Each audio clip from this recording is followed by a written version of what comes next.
Humanity was never prepared. From the sky, portals opened, unleashing creatures thirsty for destruction. Amidst the massacre, a boy watched as his guardian was brutally crushed. Her lifeless body fell before him, blood painting the ground. Frozen in fear, he couldn't move. He could only watch helplessly as his friend was about to be devoured. And then, the monster grabbed him. The end seemed inevitable. But before his bones could be shattered, a blade cut through the air. In an instant, the monster was sliced apart, and a hero stood before him. Strong, unwavering, a true savior. That day the boy cried, not just in relief, but with a burning desire. A desire to become strong, to protect those who couldn't protect themselves. Years passed. He trained, he fought, he survived. But when the moment came to be the hero, he failed. Against an unbeatable enemy, he realized he was still too weak, that all his effort was not enough. Now on the brink of death, only one thought remains. If only I could turn back time. But before we dive into the video, don't forget to subscribe to the channel. It really helps us keep bringing you more content like this. Already subscribed? All right, let's get into the video. The sun had risen high in the sky, casting light over the battlefield littered with countless dragon corpses. Among them, one man sat atop the head of a slain dragon, the very warrior who had single-handedly brought them all down with his sword. A system message appeared before him, confirming that he had successfully cleared the ancient dragon's nest. Yet, despite this monumental achievement, he felt no joy. Shin Sang-yoon, the swordsman responsible for this victory, had nearly reached 60 years of age. This year he had turned 55, marking 3 decades since he first took up the sword. He leaped down from the dragon's head, reflecting on his long journey. Despite dedicating his life to the blade, his greatest accomplishment had merely placed him within the top 100 swordsmen in the country. His gaze shifted to his reward, a skill book granted for clearing the dungeon. Without hesitation, he prepared to consume the artifact, only for a sudden blue light to manifest behind him. A powerful being had arrived. It was a constellation known as Bloomer Model Student, a celestial entity believed to originate from India. The constellation spoke in Sanskrit, greeting Shin and offering him a blessing. Shin expressed his gratitude, deeply appreciative of the constellation's support from the time he was nothing more than a third-rate swordsman. However, the blessing carried an overwhelming condition. Shin needed to reach level 850 to activate the first effect, which would double the stats from his artifacts and titles. The second blessing, even more unattainable, required level 900, at which point his stats would be tripled. Yet, despite all the grueling effort he had poured into his life, he had only managed to reach level 650. The sheer impossibility of these conditions meant he had never been able to reap the true benefits of his constellation's support. The celestial being urged him to consume the skill book, prompting him to recall his first awakening. His initial skill had been Artifact Devourer, but mastering it had proven to be a 30-year struggle. In the beginning he had experimented with boiling and consuming artifacts, but the method had yielded no results. Frying them had similarly failed. It was only after 3 decades that he discovered the proper technique, mana synchronization. However, even this approach was limited, only working on artifacts that were compatible with him. With this knowledge in mind, he activated his skill on the newly acquired book, but disappointment struck once more. The book was unsuitable for him. Frustrated, he discarded it without hesitation. His constellation watched in surprise, admitting that very little information existed about the Artifact Devourer skill and apologizing for the lack of guidance. The celestial being suggested that, given the time available, Shin should attempt the mana synchronization process again. Overcome with emotion, Shin began to cry. He no longer had time. He was nearing 60, and the weight of his unfulfilled aspirations crushed him. His constellation Dino apologized once more, but Shin did not blame him. It was not anyone's fault. His life had simply been filled with regret. He could never forget the person who had once saved him from a monster. He had devoted himself to becoming like that hero, yet now he was old, exhausted, and powerless. If only he had been younger. Dino smiled at his words, though Shin, lost in his thoughts, failed to notice. The celestial being quietly activated an unknown power, something beyond Shin's understanding. Before he could comprehend what was happening, his vision blurred. The last thing he saw was the final memory of his 55-year-old self. A shift occurred. Time rewound. Shin Sang-yoon had regressed. The next moment, a news broadcast played before him. A reporter was explaining the existence of dungeons and gates, directing questions to a woman standing in front of him. Shin was not physically present at the scene. He was watching everything unfold from his own home, through a television screen. 4 days had passed since his return to the past. To be exact, he had traveled back 30 years. When he had awakened, he had found himself in his old apartment. His body was that of his 25-year-old self, yet his mind carried the accumulated memories of his previous life. Confusion set in.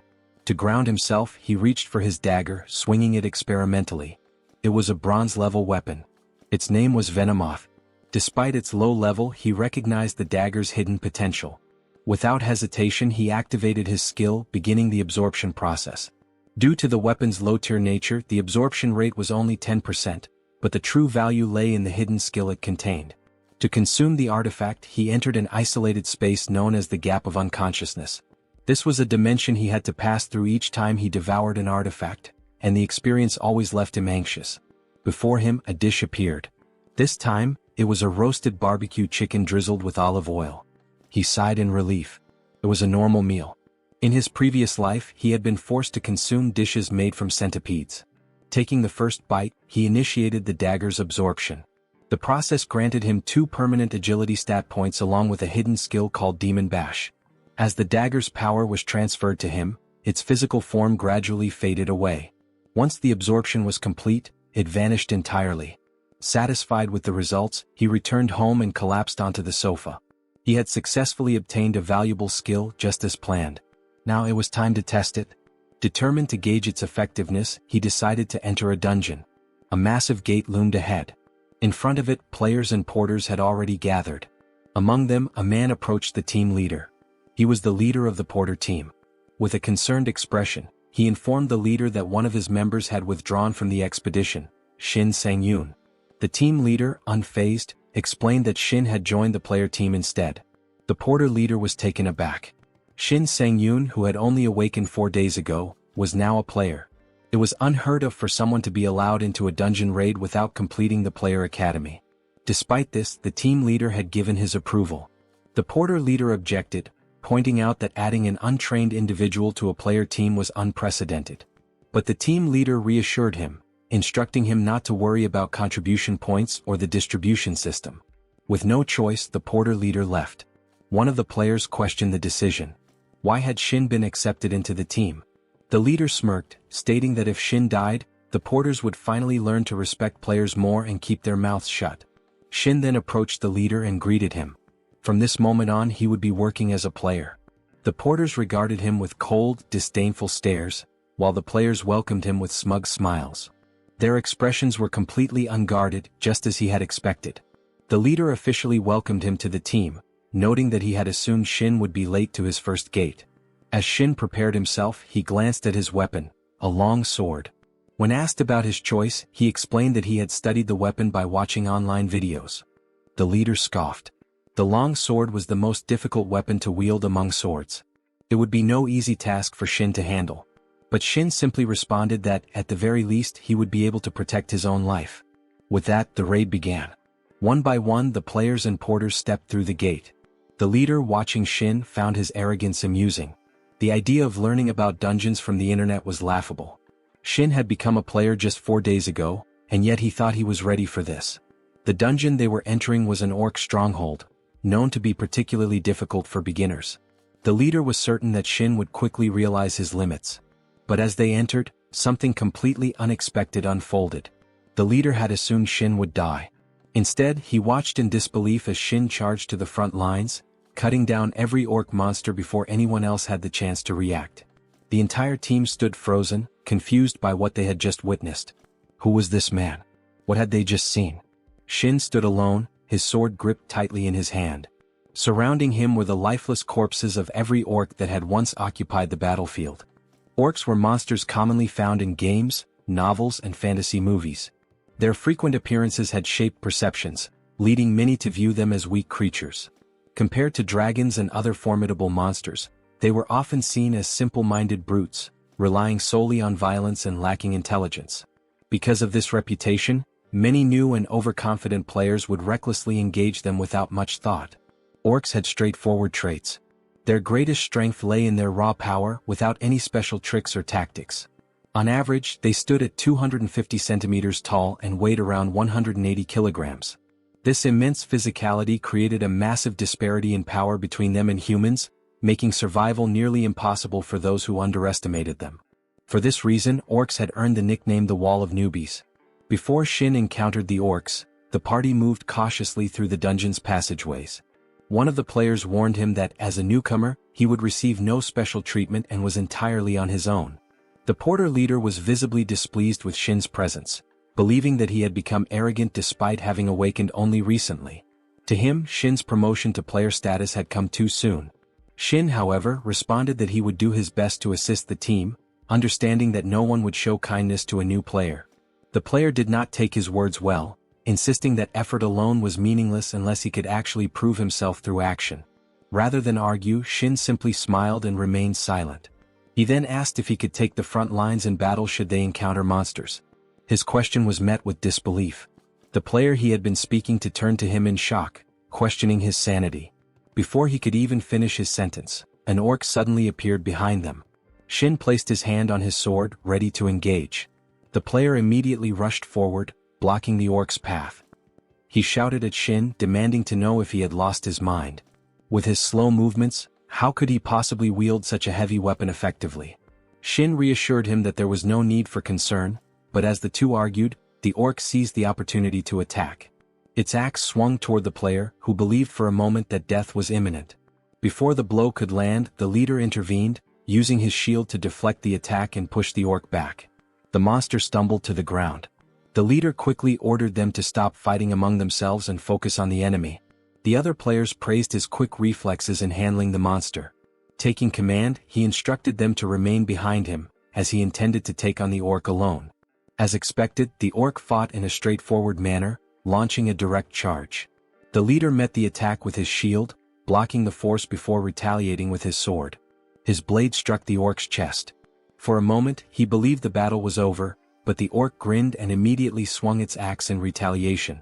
The leader narrowly dodged the counterattack. Shin observed the fight closely. Despite being the strongest member of the group, the leader was only a level 50 player. He struggled to land any critical hits on the monster. Realizing that the battle needed to end, the leader poured all of his remaining strength into one final strike, aiming for the orc's heart. The blow connected and the orc collapsed lifeless. The other players were astonished by his ability to kill the creature alone. As he turned around, satisfied with his victory, a sudden, thunderous sound filled the air. From the depths of the dungeon, 6 more orcs emerged. However, these were not ordinary orcs. They were high orcs, with one among them clad in armor. Panic spread through the group. Unlike standard orcs, high orcs were significantly stronger and far more dangerous. Knowing he could handle a single normal orc but not an entire group of high orcs, the leader quickly decided to retreat. Before anyone could act, Shin stepped forward. He intended to fight them alone. The players stared at him in disbelief. Even they could barely manage a battle against such monsters. The leader urgently warned him not to do anything reckless, reminding him that he had only just awakened. But Shin ignored the warning, charging forward without hesitation. In an instant, he reached the first orc and, with a single swing of his long sword, cut the creature clean in half. The entire team stood frozen in shock. None of them could comprehend what had just happened. At level 1, Shin should not have been capable of executing such a flawless kill. The remaining orcs, enraged at their fallen comrade, roared in fury. Without hesitation, they rushed toward Shin at full speed, determined to tear him apart. Even though Shin was still only level 1, he possessed considerable experience from his past life. He attacked 3 orcs in rapid succession, striking their weak points with precision and eliminating all 3 in a single swing. Another orc lunged at him, aiming for his head with a powerful axe strike. Shin narrowly evaded the attack, maintaining only the smallest gap between them, and retaliated instantly. His sword cleaved through the orc's skull, splitting it in 2. Pulling back, Shin set his sights on the last remaining enemy, the armored orc. The monster wasted no time and swung its massive sword with overwhelming force. The sheer power of the strike devastated the surrounding area. Shin swiftly dodged and countered, targeting the orc's neck. However, the cut was too shallow to be fatal. The armored orc turned, swinging its sword directly at Shin's neck. Just as the blade was about to land, the attack abruptly stopped in midair. The orc stood frozen, unable to comprehend what was happening. Shin had activated Demon Bash. Any opponent wounded by this skill was immobilized for 2 seconds. Seizing the opportunity, Shin executed a clean decapitation, sending the orc's severed head tumbling forward. It landed right in front of his party members. Everyone stood in shock. Shin had single-handedly slain all of the monsters, now standing amidst their fallen corpses. It had only been 3 days since his awakening, yet his skill was undeniable. They immediately recognized that he had used an ultra-short hindrance skill. Even among renowned players, the best recorded duration for such a skill was only 1.5 seconds, yet Shin's had lasted even longer. His proficiency with the greatsword was far beyond what they had expected. The leader was particularly astonished. Not only had the skill worked against an armored orc, but it had been executed flawlessly. The thought lingered in his mind: Shin had only awakened a few days ago, so where had he obtained such a powerful skill?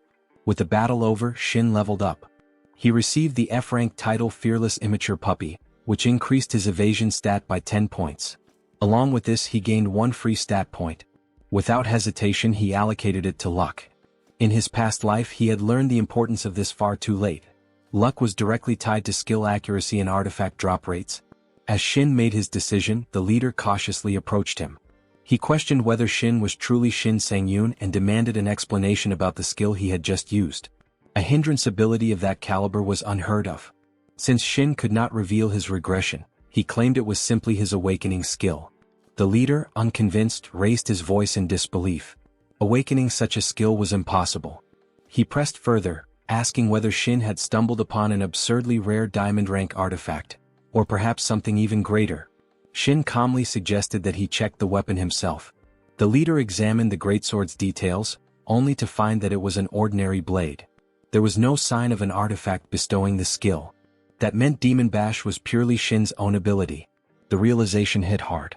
The leader had spent 2 years venturing into dungeons, reaching level 50, yet he had never acquired a skill as effective as that. Before he could dwell on it further, a voice suddenly rang out. One of the players had spotted the middle boss. The group turned their attention toward their leader, awaiting instructions. Though still unsettled by Shin's talent, the leader gave the order to move forward. As the party pressed ahead, he took a moment to acknowledge Shin's efforts. He thanked him for dealing with the minions but warned him that his skill would not work against the middle boss. Shin smiled. In all the excitement, he had almost forgotten why he had joined this party in the first place. He made a proposition to the leader. If he defeated the middle boss by himself, could he claim its artifacts as his own? That was, after all, the rightful reward for delivering the final blow. This party compensated its members based on their contributions. If Shin could take down the boss, the spoils would be his. The Crimson Stone was an artifact that could only be obtained by defeating demon orcs. However, even after slaying hundreds of them, acquiring it was known to be incredibly difficult. The drop rate was so low that obtaining it was almost considered a miracle. In Shin's past life, after his team had failed to defeat a demon orc, he had witnessed another group emerge victorious and claim the Crimson Stone for themselves. Their captain had been praised for securing such a rare artifact. Shin had observed their conversation, listening to them discuss how their leader had managed to obtain it. That artifact possessed the only known skill capable of delaying an enemy's actions. He had heard about it back then, but now, in this life, he needed that skill for himself in order to grow stronger. As the team prepared to enter the dungeon, Shin made his offer. If he defeated the boss alone, he would take the artifacts as his reward. His words were met with silence. The leader gave no immediate response. The importance of obtaining the delay skill for future battles was undeniable. However, most players would dismiss such a proposal as nothing more than arrogance from a reckless newcomer. No one took his claim seriously. The other players stepped forward, cursing at Shin for his audacity. They mocked him, telling him not to get ahead of himself just because he had managed to take down some ordinary orcs. Then, unexpectedly, the captain addressed him. To the surprise of the entire team, he allowed Shin to do as he pleased, but only if they failed to defeat the boss themselves. If they were unsuccessful, Shin would then be free to enter the dungeon alone and face the monster. Hearing this, Shin could not hide his excitement. Convincing the leader had been easier than expected. It meant the captain was already considering stepping back from this battle. Without wasting any more time, the leader turned and walked toward the boss room. The players rushed after him. As he reached the door, he reminded himself that their objective was to clear the dungeon, proving that Shin's ability was nothing more than a single broken skill. Placing his hand on the massive door, he slowly pushed it open. A chilling air rushed out from within. Though the door had barely been opened, the boss monster was already waiting, standing motionless and staring at them. As the team entered, torches along the walls flickered to life, illuminating the massive chamber. At the center stood the middle boss, the bloodthirsty demon orc. Immediately, the players took their positions, preparing for battle. The leader assessed the situation. Despite its intimidating presence, he had heard that this particular demon orc was relatively easy to defeat. Confident in their strategy, he ordered his team to surround the monster and attack from behind. With a smirk, he reassured himself that there was no chance for Shin to take on the boss alone. If things went according to plan, Shin would not even get the opportunity to fight. As soon as he gave the command, the team rushed forward, the leader leading the charge. But in an instant, everything fell apart. The leader suddenly found himself on the ground, blood trickling from his head. He struggled to get up, disoriented, questioning what had just happened. Shin had been watching from the sidelines.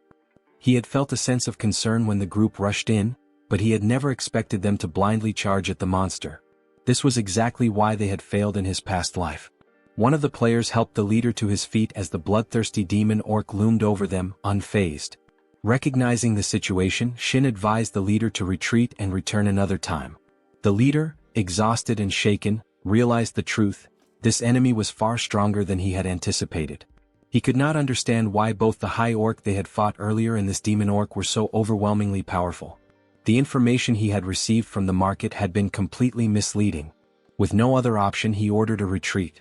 The raid was over. They would regroup and try again the next day. As they withdrew, the leader turned his gaze toward Shin. Shin smiled. This was his moment. His turn to fight. The leader approached him, giving him permission to face the monster alone. However, before stepping back, he issued a warning. If Shin died in this battle, he should not hold any resentment toward him. Shin tightened his grip around his sword, responding with unwavering confidence. There was no need for concern. He had no intention of dying today. The demon orc closed the distance in an instant, preparing to strike. By all logic, comparing their stats alone, Shin had no chance of winning. But stats were not everything. With all the experience he had accumulated from his past life, this battle was his to win. Shin effortlessly deflected the orc's attack with his greatsword. The monster hesitated, clearly confused, as it had never encountered such resistance before. From a distance, the leader observed the scene, watching in disbelief as Shin stood firm after parrying the strike. His hand remained slightly raised from the impact, yet he showed no signs of struggle. Moving slowly toward the monster, Shin's gaze locked onto the crimson stone embedded in its chest. His obsession with that artifact stemmed from the special effect it possessed. The combination of the delay skill and his own skill, Demon Bash, would create an overwhelming advantage. With his ability, Devour Artifacts, he could merge the effects of different skills, and an idea had formed in his mind. If there was a way to stack the stun effects of Demon Bash, he could achieve an infinite stun loop. Acquiring the delay skill would make this possible. The monster and Shin locked eyes once again before the orc lunged forward with another attack. Shin struck with precision, targeting a weak point, forcing the monster to drop its massive axe. Without hesitation, he activated Demon Bash. The orc froze in place, unable to move. The leader, still watching, struggled to comprehend what he had just witnessed. Shin's skill was effective even against a boss monster. For Shin, this result was both expected and surprising. He had not anticipated his stun to work so well. However, before he could act, the orc suddenly retaliated, swinging its foot at him. Shin used his sword to block, but the impact sent him skidding backward. He had made a critical oversight. The monster had a self-regeneration ability. The wounds inflicted moments ago had already healed at an alarming speed. To stun it again, he needed to wait another 15 seconds. This was exactly why he required the delay skill. The orc charged forward, closing the gap between them. Shin quickly adjusted his mindset. If stunning it was no longer an option, then he had only one alternative: he had to kill it. Once again, he deflected an incoming strike. The leader continued to observe, trying to make sense of what he was witnessing. The stun skill had clearly stopped working, and the gap in their stats was undeniable. Yet, Shin's expression remained completely composed. The leader questioned everything. How could someone so inexperienced look so confident? Was Shin really just a new player? For Shin, the situation was nothing new. He had faced monsters like this before. The key was to abandon the idea of simply cutting them down. If he was weaker, then his best option was to concentrate his power on a single point. Rather than relying on brute force, he would use the enemy's own strength against it. With that in mind, he shattered the orc's axe, then drove his sword straight into its heart. The monster collapsed lifeless.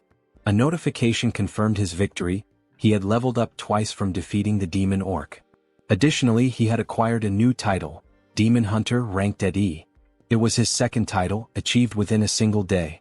That had to be one of the benefits of playing solo. As the battle concluded, the captain and the other players approached him. Their expressions reflected shock and disbelief at what they had just witnessed. Shin, meeting their gazes, responded with a strange smile. To avoid dealing with unnecessary attention, he quickly devised a solution. He began to act as if the fight had been far more difficult than it appeared. Pretending that the damage inflicted by the captain had weakened him to the point where he nearly died, he let out subtle cues of exhaustion. The players immediately turned to the captain, expressing their gratitude. They praised him, believing his attack had played a crucial role in weakening the orc. The captain, however, was left completely bewildered. He listened to the players' words and then turned to Shin. Their eyes met. Without speaking, Shin silently conveyed his message. He was giving the captain a chance to maintain his honor. The captain then looked toward the Crimson Stone. He understood Shin's unspoken reminder. A promise had been made. Accepting his defeat, the captain ordered the players to prepare for the final boss fight. The team began ascending the stairs, leaving Shin behind. Once alone, Shin took hold of the Crimson Stone. Without hesitation, he started to get ready and begin to consume it. Shin drifted into the gap of unconsciousness, where a dish appeared before him. It was a master chef's bibim naengmyeon, garnished with meat jelly. Fixating on the meal, he prepared himself before taking the first bite. At that moment, the absorption of the Crimson Stone commenced. His strength and health stats increased by 2 points and he gained the skill delay. With this newfound ability, he could incorporate the delay effect into his skills. A sense of nervous anticipation overtook him as he bound the delay skill to Demon Bash. If he used the skill on the same target again, a second stun state was guaranteed. This would, in turn, increase his chances of successfully applying a third and fourth stun, creating a strategic advantage. Regaining consciousness, Shin immediately checked his status window. The concept had once seemed purely theoretical, but now he confirmed its practical application. As he processed this realization, the captain approached him from behind, requesting a conversation. Turning to face him, Shin inquired about the matter. The leader informed him that they had reached the final boss room, where the orc berserker awaited. Shin expressed his intention to join the fight later, but the captain urged him to participate immediately and battle alongside the team. Ready for combat, Shin set his own condition. He wanted the boss's artifacts in return. The captain agreed without hesitation. A player approached them, reporting that the team was prepared to enter the boss room. His expression revealed clear displeasure toward Shin, his gaze filled with anger. Shin noticed but failed to understand the reason behind it. As the captain and the team moved toward the entrance, Shin pondered the players' hostility. Standing before the final chamber, they beheld the imposing figure of the berserker orc.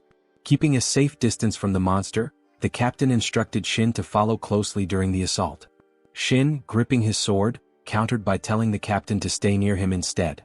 Some team members assured him that he didn't have to fight alone, but he paid them no mind. His thoughts focused entirely on the battle. Compared to demon orcs, berserker orcs had a lower resistance to skills. Stunning it would be significantly easier. As long as he remained composed, there would be no difficulty in handling it. Without hesitation, Shin dashed forward. The orc reacted instantly, closing the distance in a single bound. In his past life, Shin had never instructed anyone to stay close to him. As a child, he had lived in constant fear. As an adult, he had merely struggled to survive. He refused to repeat the same cycle. This battle was more than just a fight, it was a chance to change. To break free from his weak past and uncertain future, he needed to prove his overwhelming abilities. His blade struck true, nearly cleaving the monster in half. He called out to the team, announcing that the orc was stunned. The captain seized the opportunity, rallying the party to launch a full assault. The team struck from all directions, relentlessly attacking until the berserker orc fell. With the dungeon cleared, some players remarked on how easy it had been. They realized how much Shin's skills had trivialized the challenge. Meanwhile, the porters exchanged conversations among themselves. Their leader expressed a desire to become Shin's personal porter, but Shin had no interest in them. Their attitude had shifted too quickly for his liking. As he assessed his progress, a notification revealed that he had leveled up once again. A new title had been bestowed upon him, this time a D-rank title. Unlike before, this had never been something he had achieved in his previous life. Yet even with his growing strength, he remained aware of one undeniable truth. He was still far from reaching the level of a certain man, Du Jiangsu, the legendary swordsman, a collector of titles, a master of the blade. In his past life, Shin had only been able to watch him from afar. But now in this life, surpassing him was no longer a distant dream. Lost in thought, Shin unknowingly made a strange expression while talking to himself. The porters witnessing this were startled. Their leader cautiously asked what he was doing. Without missing a beat, Shin dismissed it as simple stretching. The leader then approached, handing him an artifact that had dropped from the boss. Surprised, Shin questioned why it was being given to him. The captain clarified that Shin had carried the party through the battle. The artifact was only of bronze rank, so there was no reason for him to be concerned about it. The captain admitted that if the artifact had been expensive, he would not have given it away. This was the last time he and Shin would see each other, and offering the item was his final gift. It was a bittersweet moment, but deep down he had accepted the truth. Shin had become too strong for their party. He was already living in a different world from them, leaving them behind as he advanced further. From a distance, one of the players observed their interaction. A surge of displeasure filled him as he noted how much attention the captain was giving to Shin. Frustrated, he pulled out his phone and made a call. Shin arrived home, feeling satisfied with his progress as a player. In his past life, he had barely made $200 a day, but now his earnings had increased significantly. On top of that, the captain had given him extra money along with an unexpected gift, the ring. Although it was only bronze ranked, the ring boosted his strength by 10 points and possessed a special skill called Lighten. This ability reduced the weight of any equipment to a mere gram. However, he quickly realized that maintaining the artifact's effect required a constant supply of mana.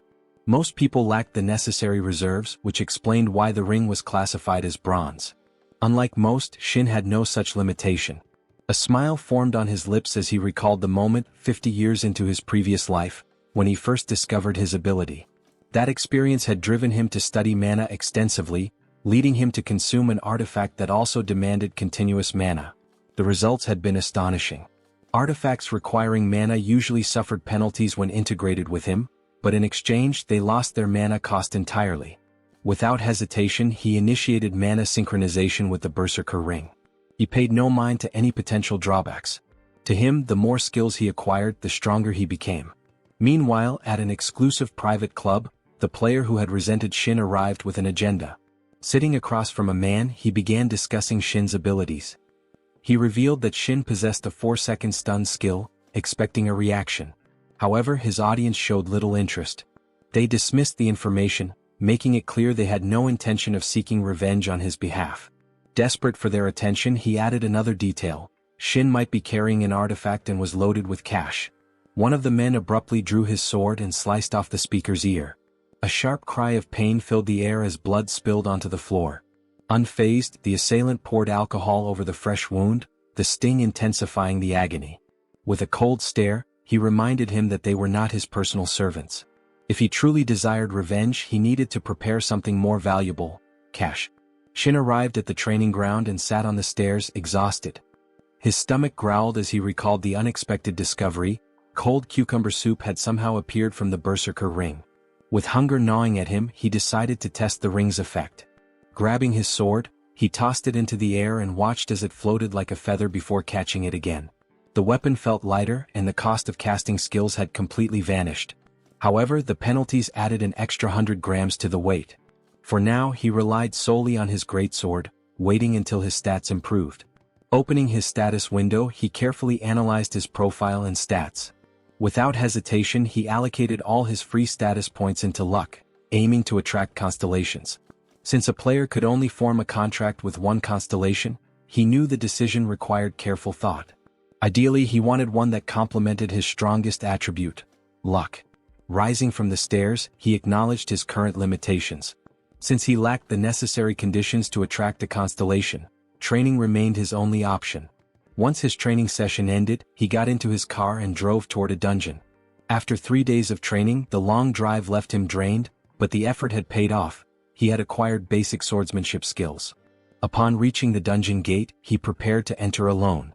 Securing a solo-player dungeon had required months of waiting, but luck had been on his side this time. A car sat parked at a distance behind him. Someone had followed him into the woods. Their intentions remained unclear, but whatever they planned, he could deal with it inside the dungeon. Without hesitation, he stepped through the gate. Moments later, they followed. Their purpose was clear: they had come to kill him. As they entered, a sound echoed through the dungeon. Shin sat on a rock, calmly observing them. He pointed out that this was a single-player dungeon, questioning why they had entered. It wasn't as if they had made a mistake. After all, he owned the dungeon. Weapons were already drawn. They dismissed his words, seeing no reason to back down. To them, Shin was nothing special, and if they eliminated him here, no one would ever find out. Shin assessed their formation. They had abandoned stability by excluding healers and mages, forming a party composed solely of swordsmen and an archer. A group specialized in hunting other players, a pack of hyenas. His mind drifted to his past life. These same players had met their end under the relentless surveillance of the Player Association. He understood their reasoning for being here, but for such parties, dealing with an archer was always the greatest challenge. Inside the dungeon, there was no escape. If 4 bodies needed disposal, this was the perfect place.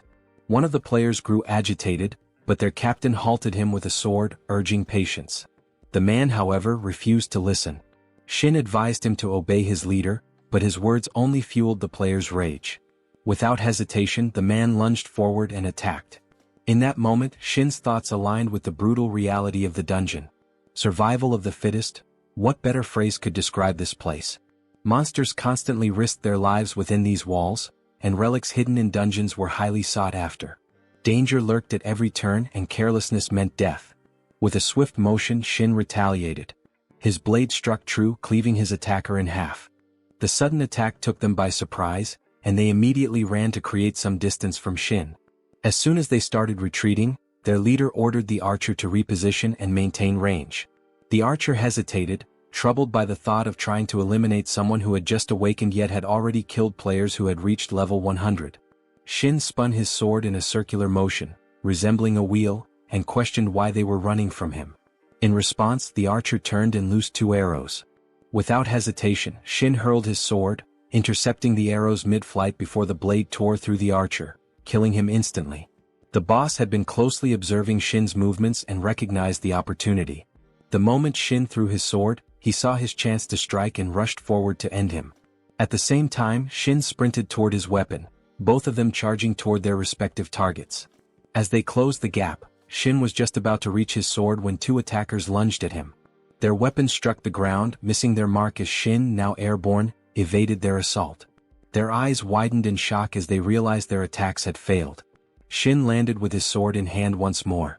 The boss, unwilling to take the hit, grabbed one of his subordinates and used him as a human shield. The desperate act was futile. Shin's blade cut through the man instantly, and in the same stroke, the boss suffered a deep wound. Shin revealed their true nature.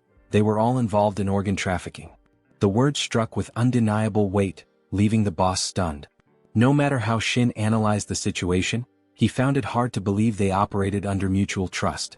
He understood their goal, acquiring mana stones through organ transplantation. Despite his injury, the leader smirked. To him, none of this mattered. His expression remained cold as he lunged forward for another attack, but before he could reach Shin, his body froze in place. Shin had activated his Demon Bash ability. Paralyzed and unable to move, the boss stood there helplessly. Shin calmly declared that it was over. The man who had taken countless lives without hesitation, now found himself on the other side of death. Shin stepped closer, pressing his sword against the boss's shoulder. The question lingered in the air: had he ever felt this same fear before taking another's life? There was no time for an answer. Now it was his turn. With one final stroke, Shin ended him. He wiped his sword clean, washing away the blood that stained its surface.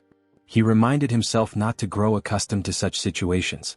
If he ever wanted a chance to become a constellation one day, he needed to remain grounded.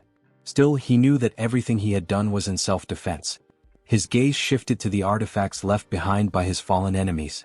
Each one would serve as sustenance, fueling his path forward.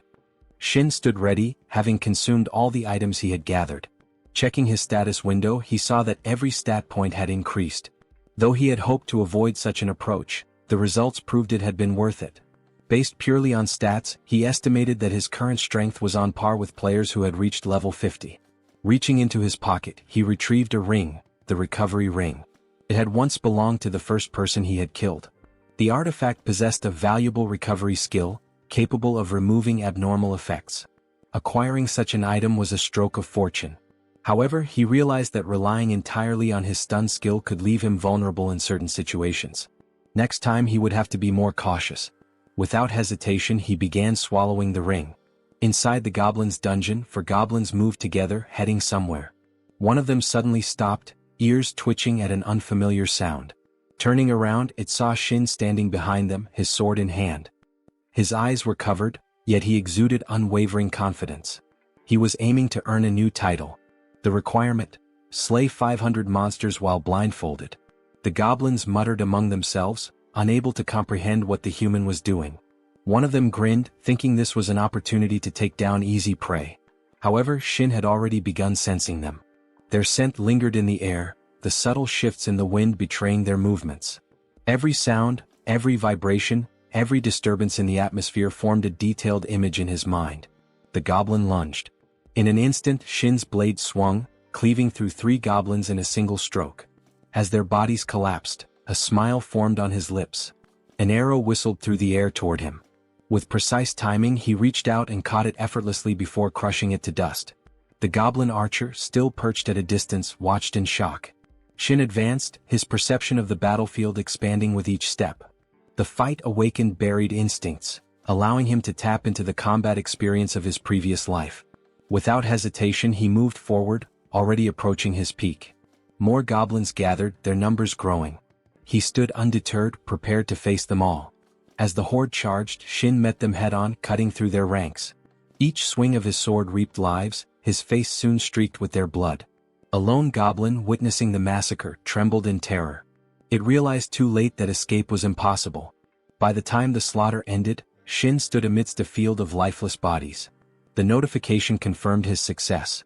He had leveled up. More importantly, he had acquired the title he sought, Lucky Day. It hadn't been difficult at all. The title granted an increase of 20 points to his luck stat. Additionally, every time he killed the same type of monster, his luck could rise by up to 10 more points. He had begun collecting the titles he desired. New goblins arrived at the scene, their eyes widening at the sight of their fallen brethren. The sheer devastation left them frozen in horror. Meanwhile, Shin grinned, already envisioning how much more his luck would grow by continuing the massacre. The latest tally confirmed that his luck stat had increased by 30 points, surpassing even the highest-ranking title available. To him, this title alone was worth billions. Suddenly, a red crack split open behind him. Sensing the shift, Shin turned. He knew exactly what was happening, though he hadn't expected it to occur so soon. 3 constellations had descended to seek a contract with him. The first, the sweeper of a falling dimension. The second, the pilgrim of vast space. The final, the goddess of luck. All 3 stood before him, awaiting his response. 3 constellations had descended before Shin, an event that left him astonished. He had never expected them to appear so soon, let alone all 3 at once. Among them was the goddess of luck, a presence that took him completely by surprise. A sense of nervousness crept over him as he questioned whether he was being too arrogant. In his previous life, he had never encountered anything like this. The goddess regarded Shin with a smile, her expression filled with warmth and curiosity. There was unmistakable interest in her gaze, as if she had never seen a swordsman so fortunate before. Shin in turn smiled back. He had invested all his free points into luck, and now it seemed that this decision had drawn divine attention. The 3 celestial beings had arrived with the intent to form a contract with him, but before making a decision, he needed to evaluate each one carefully. The first was the Warden of the Corrupt Dimension, a divine entity closely associated with slaughter. His interest in Shin stemmed from the brutal massacre of the goblins. The second was the Wandering Pilgrim in the Grand Universe. Unlike the Warden, this one puzzled Shin. There was no clear reason for his presence, though it seemed that the Goddess of Luck was somehow responsible for drawing him in. Among divine beings, she was known to be particularly popular. The goddess once again focused her gaze on Shin and made a statement that set her apart from the others. Unlike typical divine entities, she offered a unique opportunity. Choosing her would not prevent him from forming additional contracts with other deities. This revelation reminded Shin of a figure from his previous life. There had been a player, an archer, who had made a contract with the goddess of luck and another divine entity. That archer had possessed an uncanny ability to fire arrows into the sky and still strike his exact targets. Many had accused him of cheating or using tricks, but in reality he had simply harnessed the blessings of two constellations. It was none other than the goddess of Lucky who had made such feats possible. As the three divine beings stood before him, Shin felt a wave of confusion. The pressure to choose weighed heavily on him, but the deities dismissed his hesitation, urging him to abandon trivial concerns and make a decisive choice. The goddess of Lucky was undeniably a valuable patron, but a lingering doubt gnawed at him. What if no other deity appeared in the future? This decision would shape the rest of his life as a player. In his past life, when he had become a player, a decade had passed before a single deity had come to him. That entity, known as the late-blooming model student, had been a beacon of hope, a literal ray of light in his otherwise bleak existence. Shin had believed that his luck was finally changing. But nothing had improved. He had reached the age of 55 without ever benefiting from the divine blessings, as the requirements had been far too unrealistic. Even so, he had to acknowledge that this particular deity might have been the reason he was able to return to the past. For that, at the very least, he owed some measure of gratitude. Shin understood that he had to be even more cautious now, as he could not assume that another return to the past would ever be possible. His decision was critical. He had to choose between the divine power of the wandering pilgrim in the grand universe, the destructive force of the warden of the corrupt dimension, or the blessings of the goddess of luck. With his mind made up, Shin was ready. He clicked the accept button. His choice was the goddess of luck. She had not expected him to choose her, but as soon as the contract was established, she was overjoyed.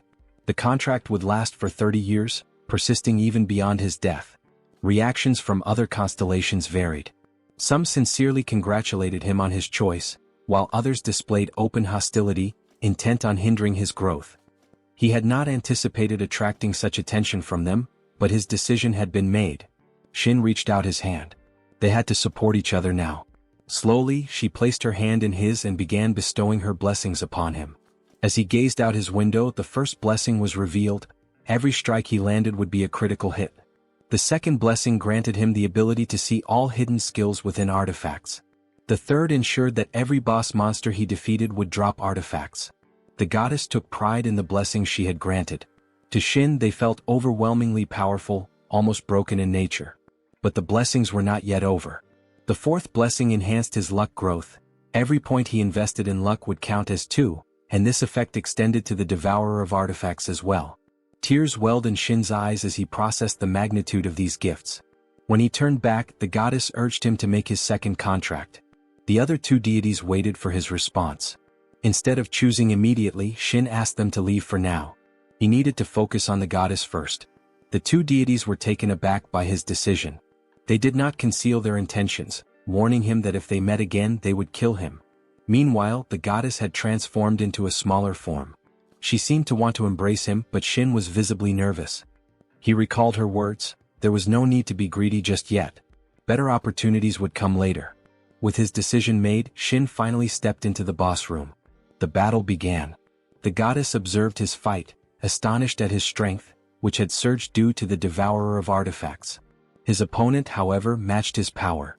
The boss was a greedy goblin lord. Shin launched an attack, but the goblin blocked it with his axe. The boss retaliated, deflecting Shin's strike and activating his skill, Intensity. Shin braced himself. The attack was not as lethal as paralysis, but it eroded his fighting spirit, trying to break his will to fight. In response, Shin activated Recovery. The goblin lord struck again, but his attack missed. Shin's skill allowed him to recover instantly. No matter how effective the boss's skill was, it failed to weaken him. Now fully recovered, Shin was ready to counterattack. The boss watched in disbelief as Shin struck, wounding him. Without hesitation, Shin activated Demon Bash, stunning his opponent for 2 seconds. He followed up with another relentless assault. He then used Delay, stunning the boss once more. The Goblin Lord struggled to understand what was happening, unable to move as Shin continued his assault. Appearing behind him, Shin attacked. Then reappearing in front he smiled. Panic overtook the boss. He realized in that moment that his time had run out. Shin fought relentlessly against the Goblin Lord, and after an intense battle he finally struck the fatal blow. The boss collapsed in front of him, his body lifeless. Shin's clothes were completely drenched in blood, his face equally covered in the aftermath of the battle. The moment the Goblin Lord hit the ground, the dungeon was officially cleared. Taking a deep breath, he tried to calm his mind, but exhaustion overwhelmed him. His body had reached its limit, and he collapsed onto the ground, unable to muster the strength to stand. Despite his fatigue, he received a new title, Don't Touch Me, which granted bonuses to both his luck and evasion stats. Although the stress weighed on him, he felt a sense of relief, reminding himself that he was still young. The day's events had pushed him beyond his limits, and his body had paid the price. The goddess of fortune appeared before him, remarking on how fortunate he was to have survived. However, Shin believed most people would attribute his success to skill rather than luck. She insisted that luck itself was a form of skill, expressing her happiness in supporting such a fortunate player. Choosing to ignore her words, Shin immediately focused on distributing his free stat points. Without hesitation he allocated all of them into his luck stat. The goddess showed clear annoyance at his decision, but Shin paid no attention to her frustration. His satisfaction grew as his luck stat reached 100. Once a stat surpassed 100, all related effects received an additional 10% boost. With that realization, both of them turned their attention to the loot dropped by the Goblin Lord. Thanks to Shin's enhanced luck, the drop rate of artifacts had increased even further. Among the rewards he obtained a shield, a silver-ranked artifact. It significantly boosted his defense stat and contained a special ability called Sacrifice. Although he did not concern himself too much with drop rates due to the goddess's blessing already guaranteeing artifact drops, he still appreciated the extra benefits. He acknowledged her role in his success, expressing his gratitude for her blessings. Placing his hand on the shield, he contemplated its potential. With his increased luck and the unique effects of his abilities, he believed he could raise the artifact's rank. Without hesitation he initiated synchronization with the shield. The goddess embraced him, her fondness for him evident. Shin observed her demeanor, noting that she seemed far more at ease compared to his previous contractor. Eventually he arrived at the quest area. A woman stood before him, visibly troubled. She had refused his suggestion outright, despite them discussing the same idea. Her reaction took him by surprise, making him momentarily nervous. She insisted that he reconsider his approach, making him question whether he had truly found the right solution. Before reaching his destination, the memory shifted back to an earlier moment. He was driving his car, lost in thought. His concern rested on the shield, specifically the fact that it had come from a goblin. However, absorbing the artifact was a straightforward task, so he pushed those concerns aside. His car, on the other hand, was another issue entirely. The vehicle had clearly reached its limits. It was in poor condition, and as he glanced at the control panel, the situation worsened. The fuel tank was empty, the battery had died, and the temperature gauge signaled that the engine was overheating. The realization caught him off guard. His car was in far worse shape than he had anticipated. The need for a replacement became apparent, but before he could even consider purchasing a new vehicle, a more pressing matter stood in his way. A house. Given the number of people likely seeking his death, he could not afford to level up consistently without caution. His survival required better equipment, stronger artifacts, and new skills to enhance his status. Silence filled his mind as he came to a singular conclusion. The solution to all his problems was money. A substantial amount of money was the only way to secure his future. And at that moment, there was only one place where he could acquire such wealth. The system designed for players had introduced quests, and an organization was responsible for managing those quests, the Players Association. Determined, he decided to visit the Players Association, knowing it was the only path to securing the funds he desperately needed. Returning to the present, uncertainty clouded his thoughts. The woman in front of him had made it clear that he needed to enter a dungeon suitable for his level. Raiding high-level dungeons was not an option just yet. Shin attempted to convince the woman before him to let him enter the dungeon. However, at only level 17, his request was met with strong resistance. Entering a low-level dungeon would be a waste of his time, yet she trembled and cried, fearing for his life. She insisted that he raid a dungeon appropriate for his level, but Shin remained steadfast, unwilling to listen to anyone. As the tense exchange continued, another woman approached from behind, inquiring about the situation. Shin turned to see her as the staff quickly reassured her that nothing significant had occurred. She was an A-ranked player, Kim Miso, known as the Marksman of Destruction.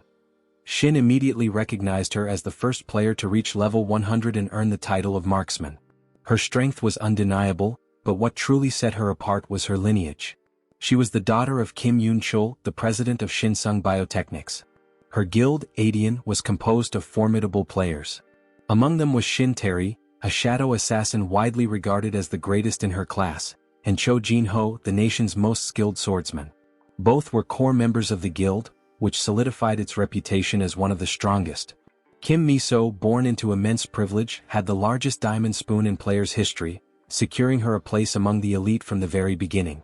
Observing Shin, she noted that she had never seen him before. In response, he explained his reason for wanting to enter a high-level dungeon: he needed money.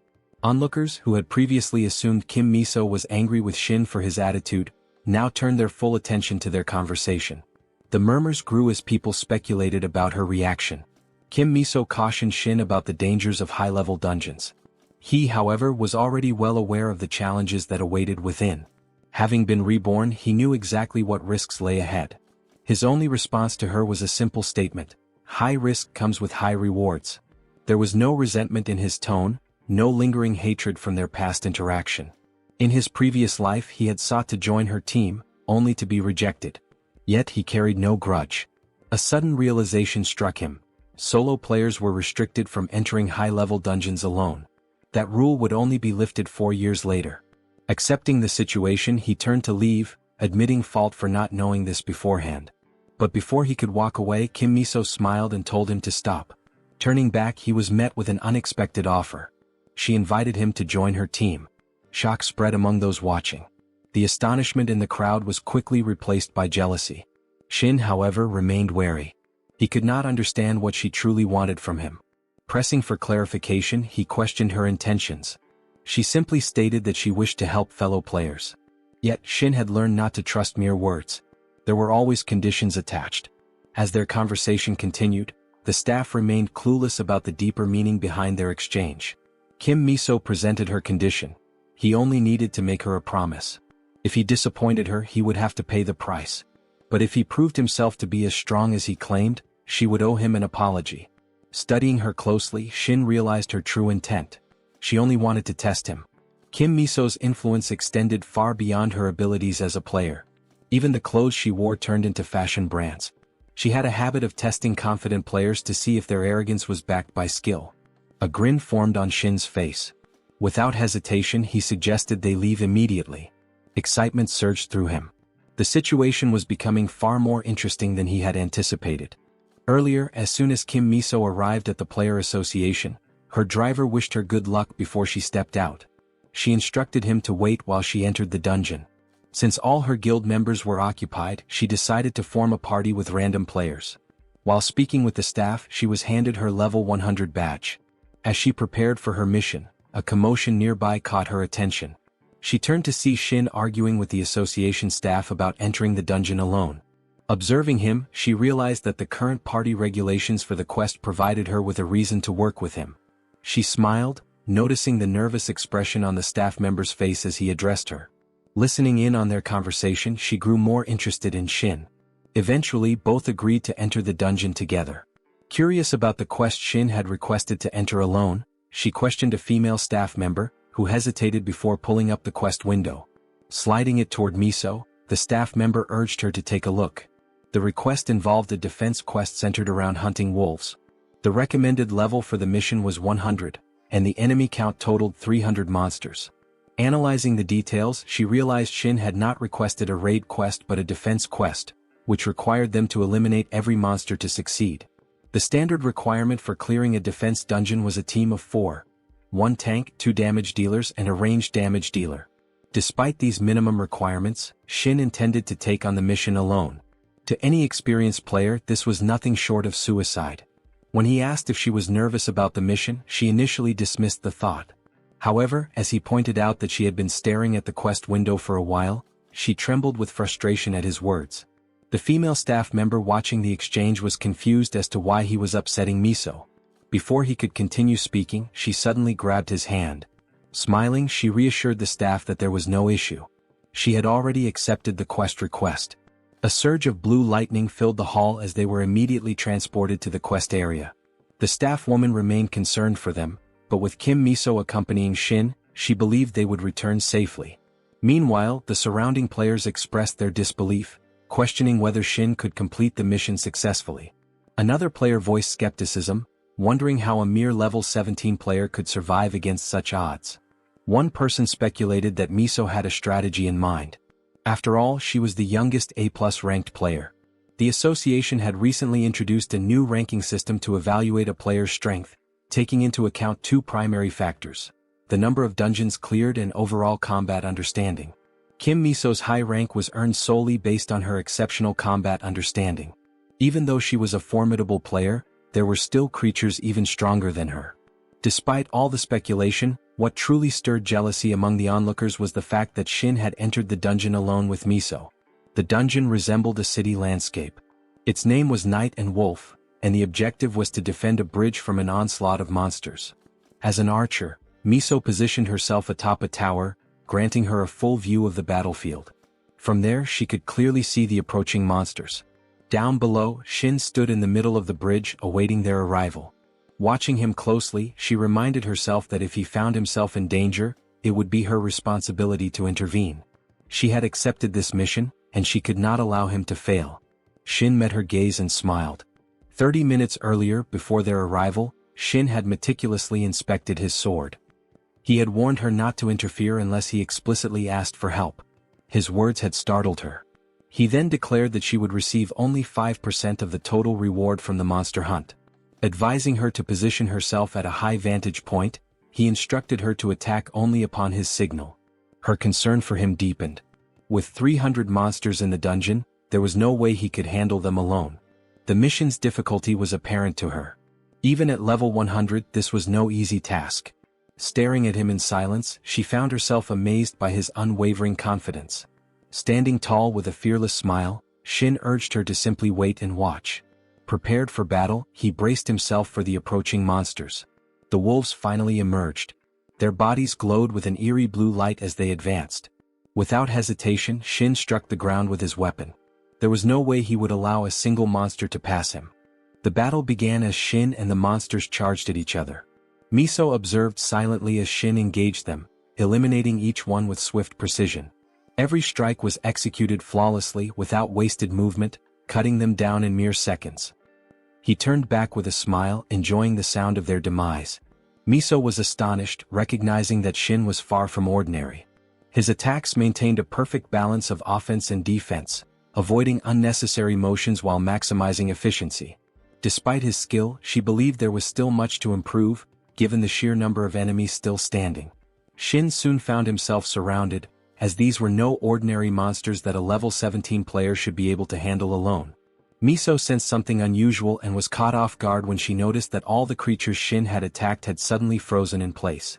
Realizing that he had used a stunning ability, she was so shocked that she lost her balance, nearly falling but managing to steady herself just in time. She analyzed the effect and estimated that it lasted 4 seconds, enough time for Shin to eliminate them all.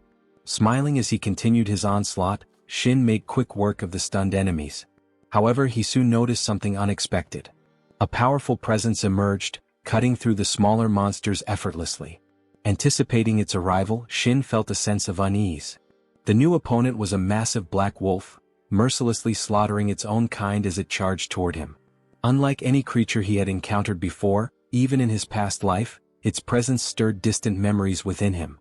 Miso too was taken aback when the boss monster unleashed a stun ability, identical to the one Shin had used. The effect was so powerful that it extended even to her position high above. However, she remained unaffected due to the pendant she wore, which contained an artifact that nullified such effects. She recalled that this creature possessed a stun skill but had nearly forgotten about it. Now, with Shin directly in harm's way, she prepared to act. She reasoned that while Shin could likely stun the boss, he had no means of countering its ability due to his low level. Contrary to her expectations, Shin activated his skill recovery, completely negating the stun effect, and charged forward at full speed. Miso was stunned. His mastery of the sword was undeniable, and now he displayed an extended stun duration along with the ability to remove debuffs. For a level 17 player, such abilities were unprecedented. The Black Wolf was equally shocked when Shin suddenly broke free from the stun. Its instincts told it that its prey should have been immobilized, yet Shin was already upon it. Seizing the opportunity, he executed a rapid maneuver, slipping beneath the beast before it could react. By the time it noticed, it was too late. With a swift motion, he slashed at its belly while sliding under it. The force of his attack drained the monster's health entirely, causing it to collapse. Emerging from beneath its lifeless body, Shin stood up, his clothes drenched in blood. He grinned, finding the battle exhilarating. Miso, still positioned on the building, had not fired a single shot throughout the raid. She smiled in disbelief, struggling to process what she had just witnessed. Shin, having defeated the mid-boss, the Black Wolf, in order to fully complete the defense quest, all 300 wolf-type monsters had to be eliminated. By this point he had already defeated 299 of them. His rapid progress in leveling up was evident, and he seemed quite pleased with his advancement. As a result of his achievement, he also obtained a D-rank title, which significantly improved his abilities. This title granted him immunity to the debuffs caused by any regular wolf-type monster, allowing him to ignore their effects with ease. However, it was not enough to counteract the debuff from the boss monster, leaving him still vulnerable to its effects. Turning around, he glanced at Miso, who was still standing atop a building, appearing completely shocked by what she had witnessed.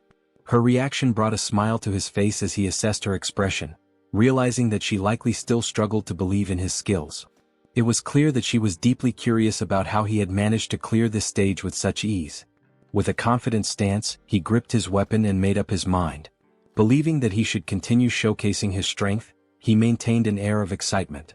Now, with only one enemy left, the final battle was about to begin. Suddenly, a powerful roar echoed across the battlefield. The sound signaled the arrival of the final boss, an enormous and menacing creature.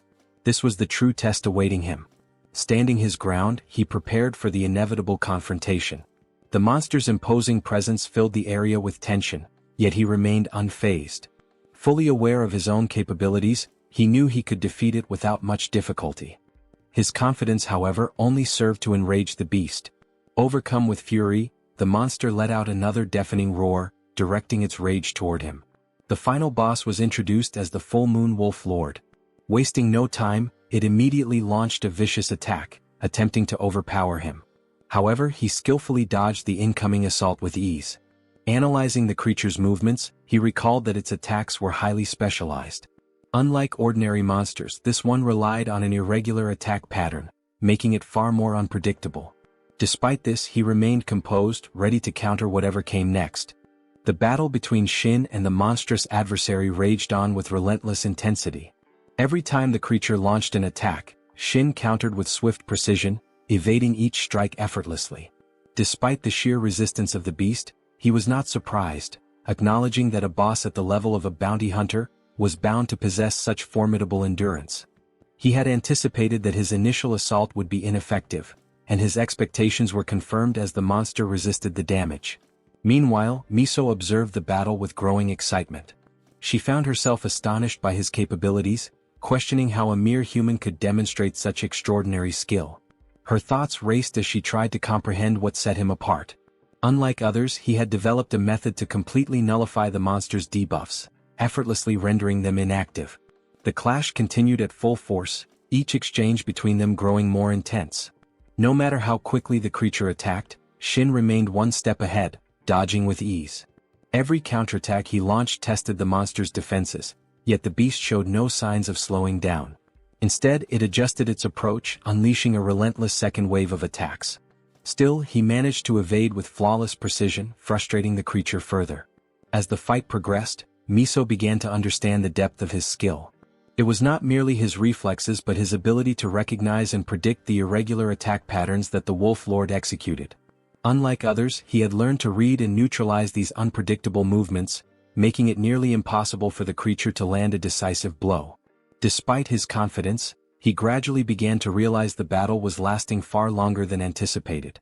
If the situation continued this way, he would soon be left with no options. His stamina was draining, and his energy reserves were rapidly depleting. As exhaustion crept in, he started to consider a new strategy. While maneuvering through the fight, he suddenly felt the weight of his own fatigue. The prolonged struggle was taking a toll on him, and he found himself hoping for even a brief moment of respite. However, the monster refused to let up, launching yet another brutal sequence of attacks. His health had plummeted from 700 to a mere 120, and he knew that after just one or two more hits, he would be finished. At that critical moment, his eyes locked onto something. The creature had positioned itself directly behind him, preparing for a decisive strike. Recognizing its attack pattern, he quickly devised a plan.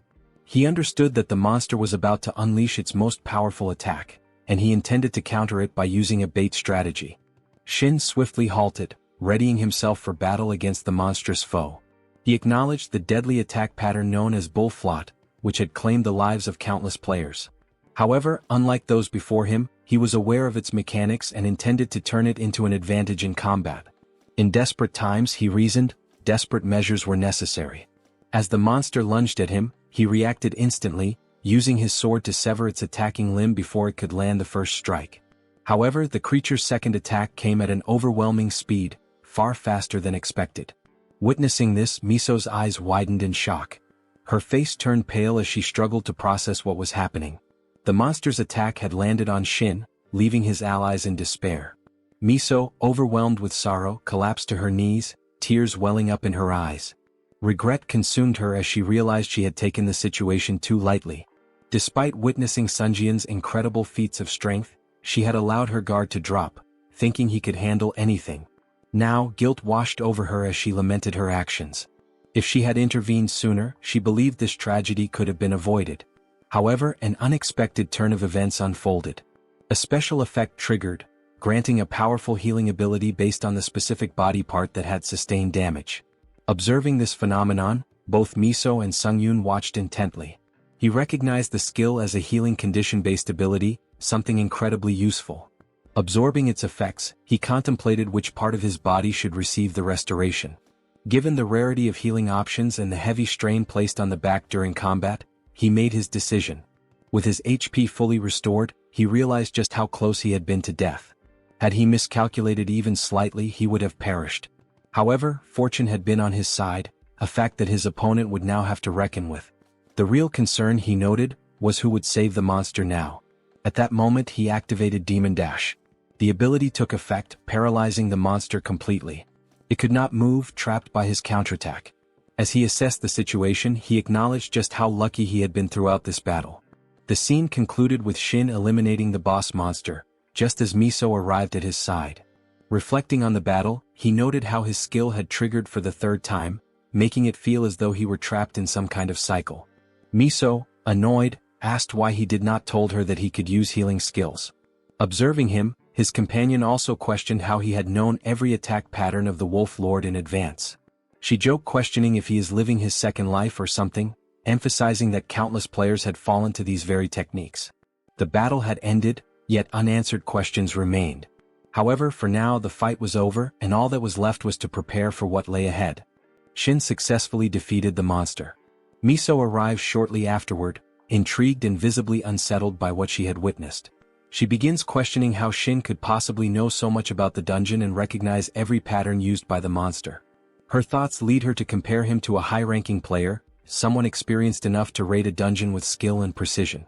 As Shin releases the tension built up from the fight, Miso senses that the pressure around him is increasing to an almost overwhelming level. She clarifies her thoughts, suggesting that watching him feels like witnessing a ranked player in action, someone well above the norm. Meanwhile, Shin misinterprets her words momentarily, thinking she was about to refer to him as a regressor, someone who had returned from the future. He quickly dismisses the idea, realizing he may have overanalyzed her comments, especially given how unlikely it would be for someone ordinary like him to possess such insight. Miso then brings him back to reality, pointing out that there is still a monster to finish off. Shin, momentarily lost in thought, regains focus and observes the creature as it gasps for its final breaths. With clear intent, he prepares to end it, expressing anticipation at what this victory might bring.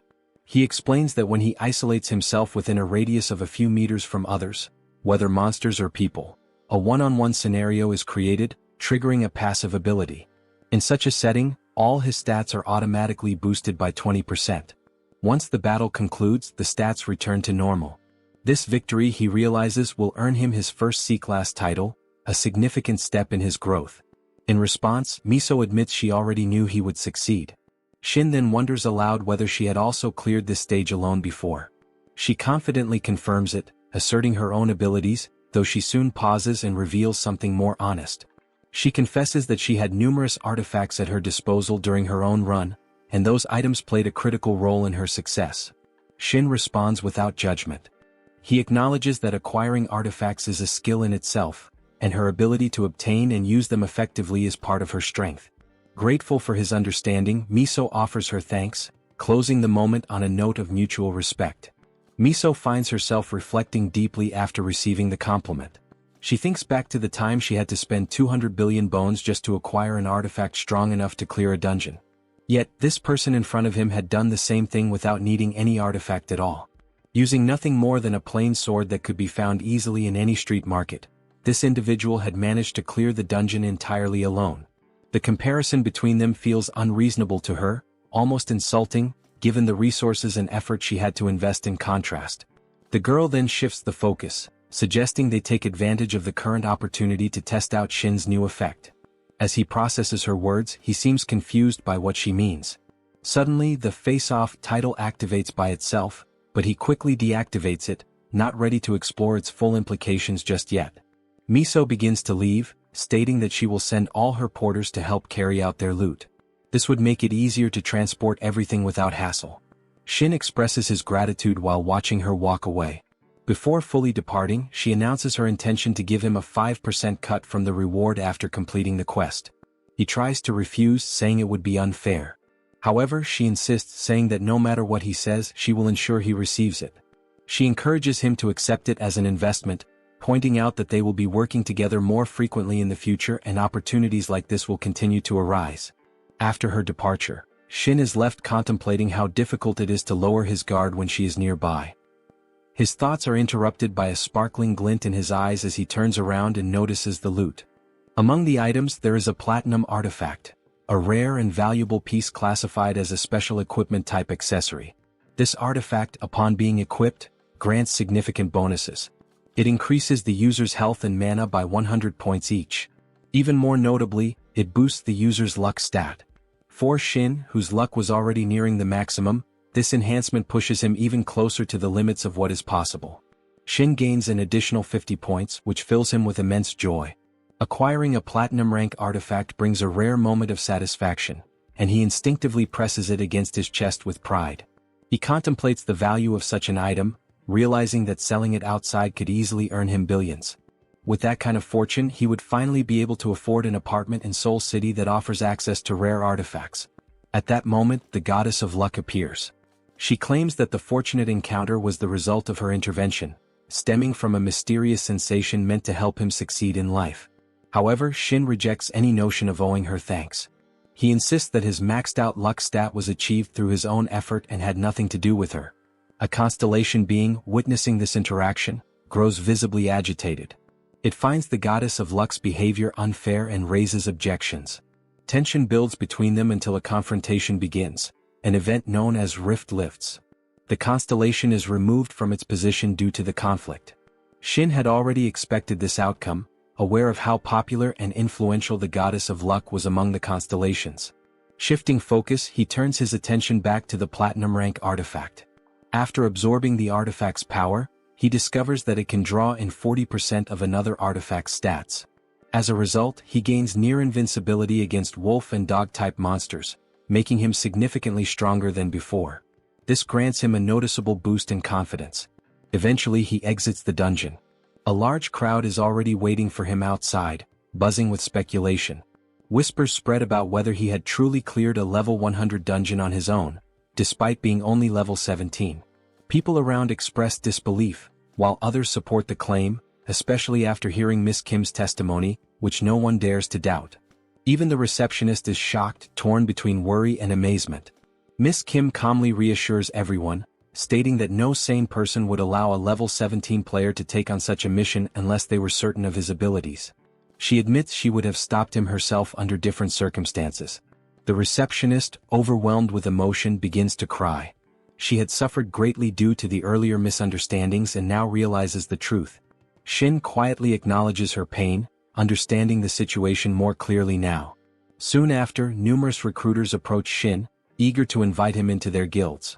He finds himself caught off guard by the attention. Just then, Miso steps forward, cutting through the crowd. She apologizes, pointing out that there are urgent matters between them that need to be discussed. Miso glances back to signal that they are leaving, prompting Shin to follow her out, much to the frustration of the recruiters left behind. Internally, Shin feels a sense of relief. He is thankful that Miso has pulled him away from the overwhelming attention, though a part of him remains wary, wondering what her real intentions might be. Inside the car, Shin takes the passenger seat while casually checking his phone. His eyes widen when he sees the balance, 500 million won. The speed at which the reward has been transferred catches him off guard. He takes a moment to admire the screen, acknowledging how swiftly things have progressed. He makes a remark about the efficiency of the system, and Miso attributes the speed not only to the A-rank porters but also to her own direct involvement in the process.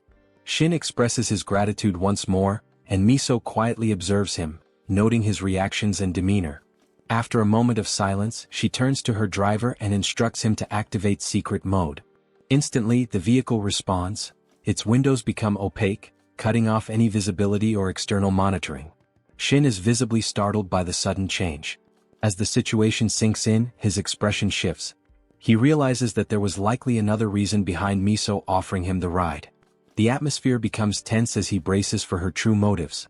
Miso, without any further delay, tells him exactly what she wants. She intends for him to join the Guild Eden.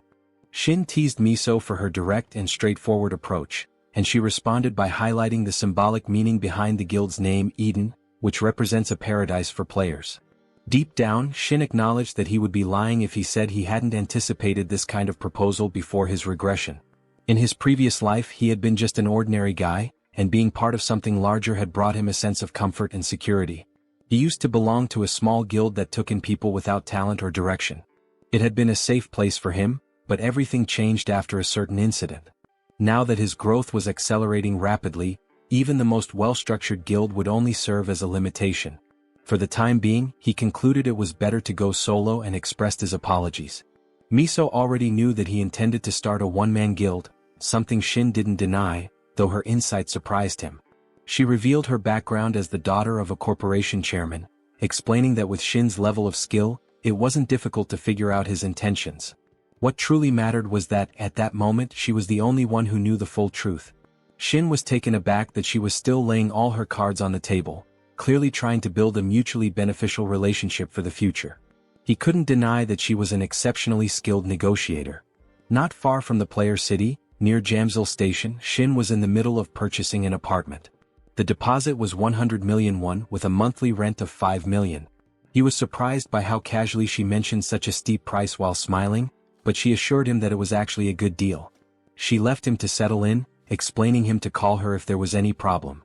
Shin tells her to take care and begin to reflect on how quickly he had managed to find a place.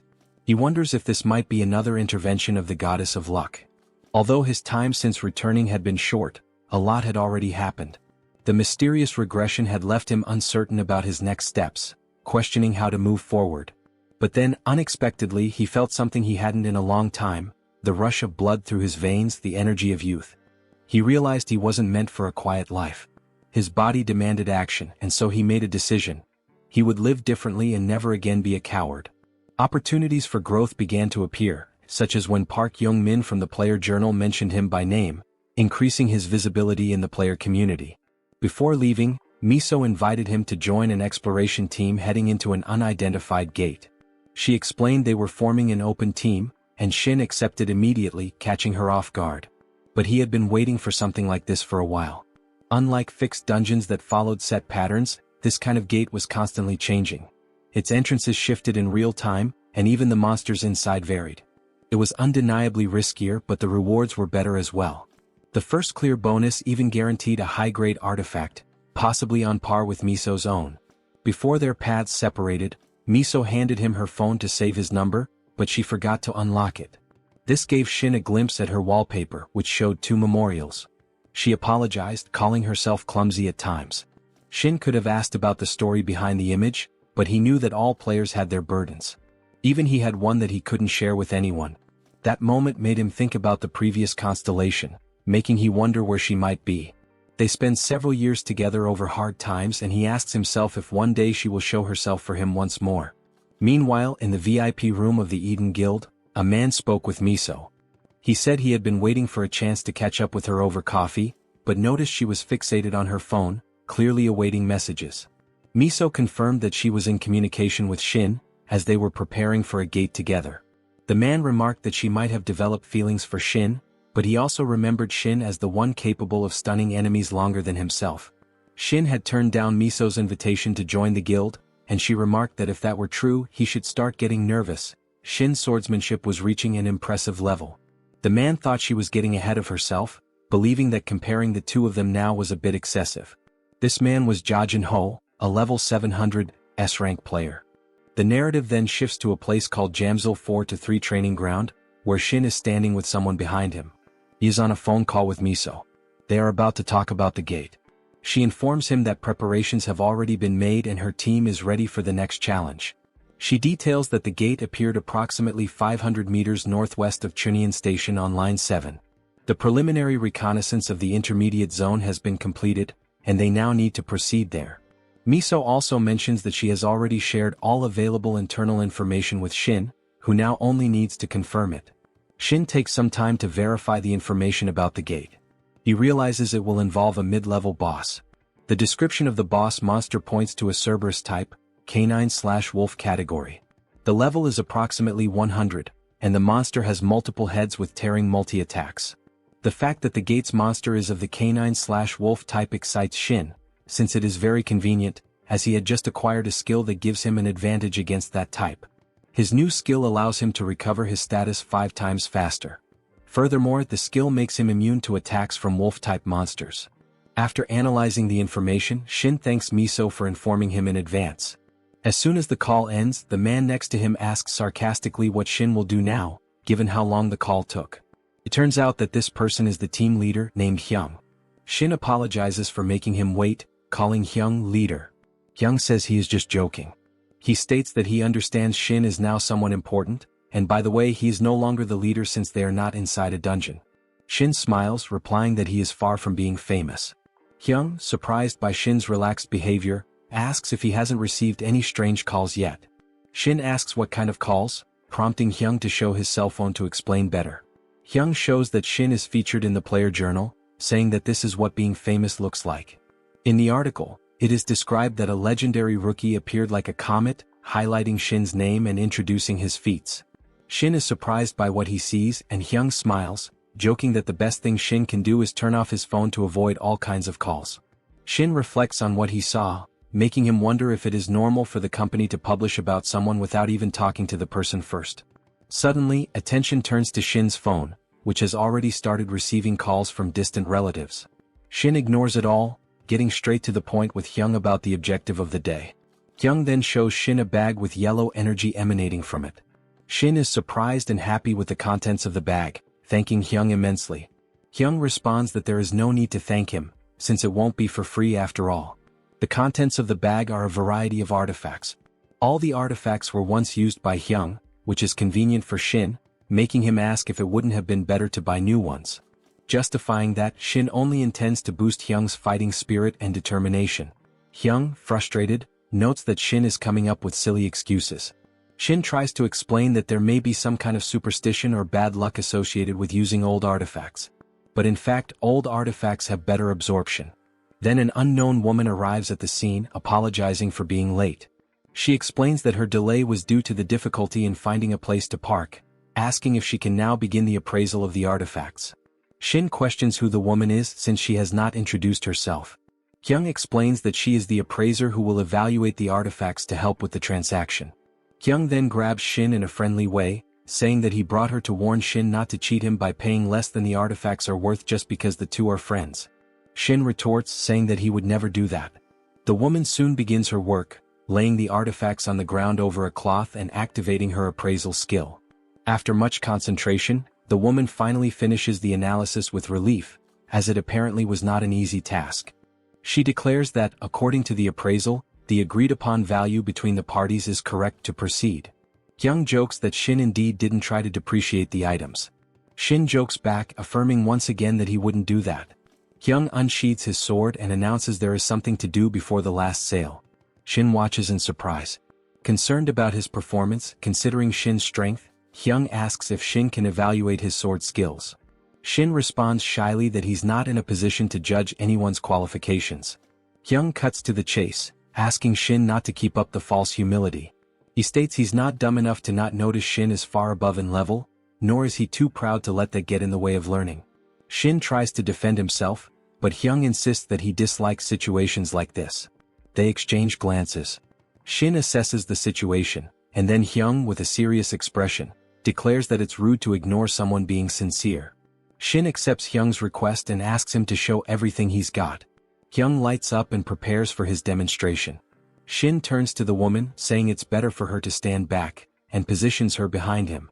She understands the concern and complies. Hyung, prepared, announces he will begin the demonstration, giving it his all. He starts delivering various strikes, fully focused on his movements, with absolute focus and putting in his best effort. While the woman is visibly affected by the energy of the strikes, Shin remains unmoved. He reflects that Hyung has improved greatly since the dungeon and clearly hasn't skipped a single day of training. However, something feels off in Hyung's execution. After the demonstration, Shin calls Hyung's attention, surprising him for stopping so soon, as Hyung says he could have shown more. Concerned, Shin asks if something happened to Hyung's left arm. The question leaves Hyung completely disarmed. Hyung then asks how Shin knows something's wrong, and Shin promptly responds.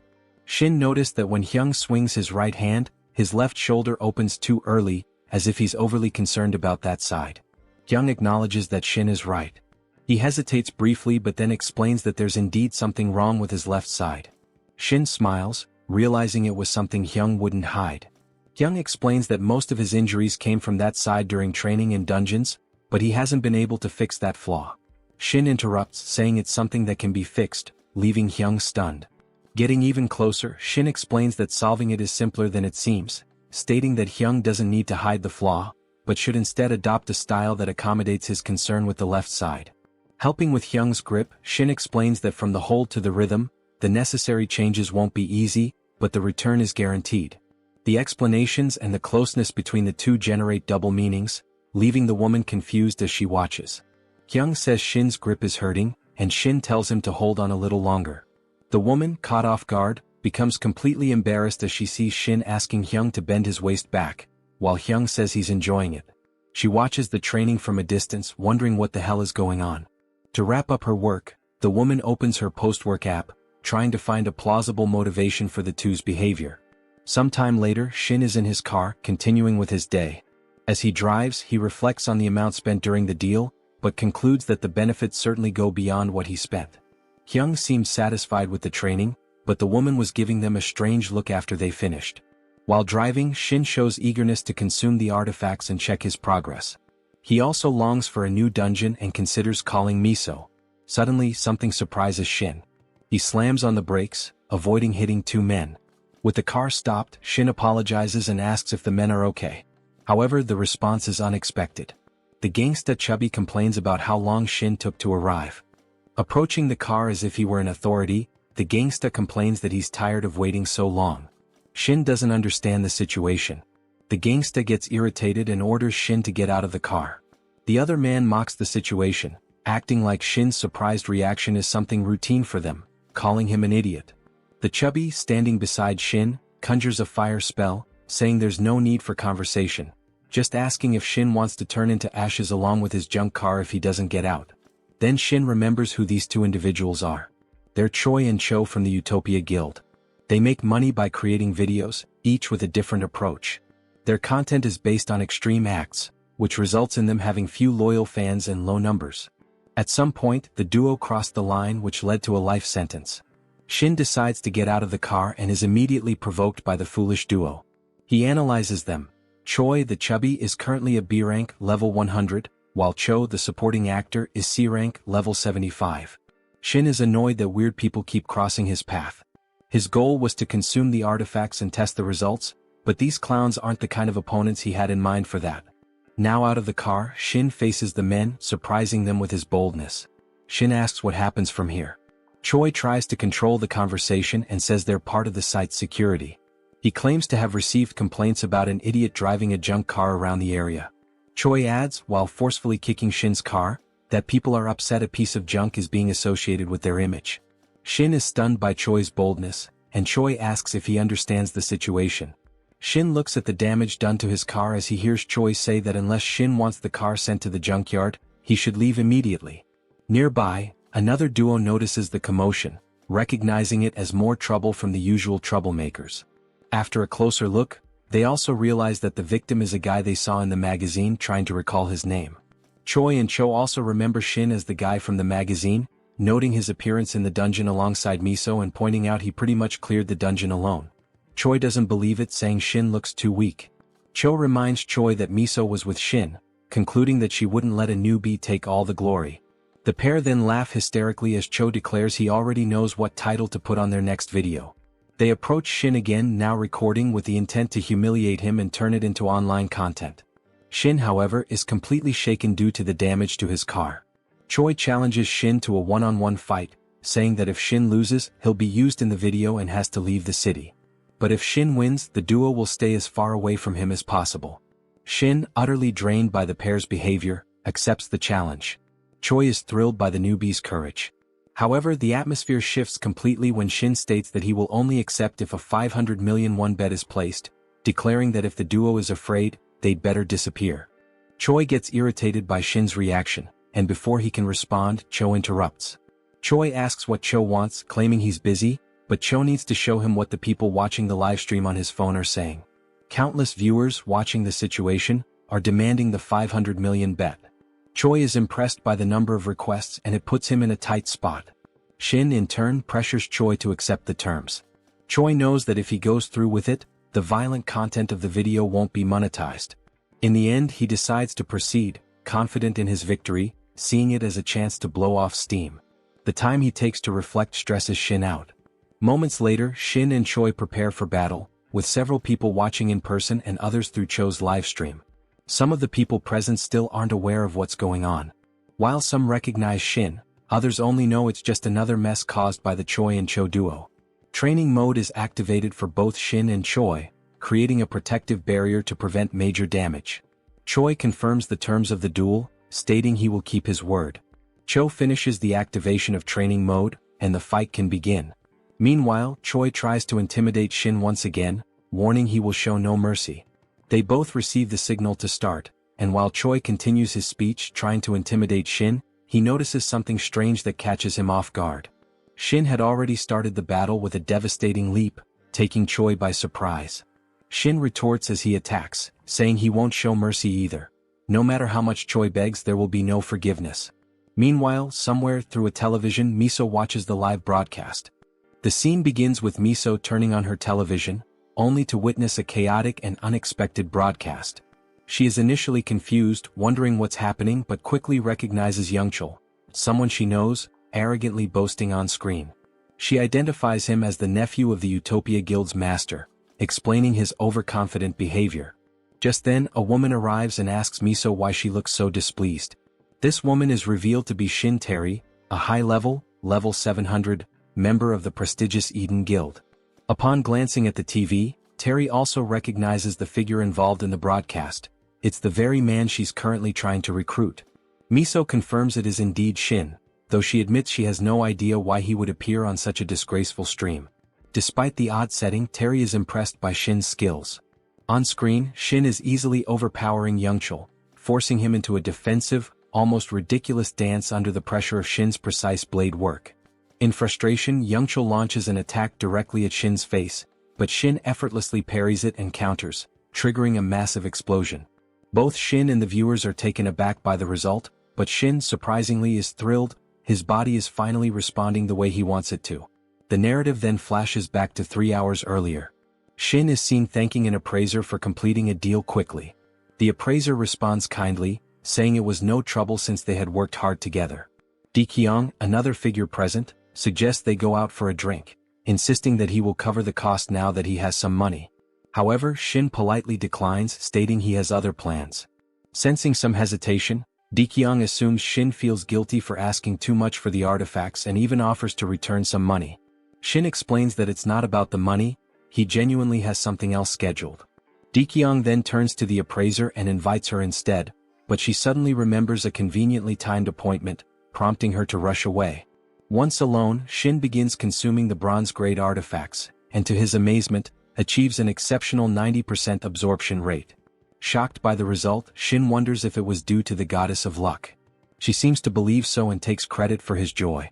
Normally, Shin only achieves around 10% absorption due to standard limitations, but this success affirms that human-handled artifacts have a superior quality.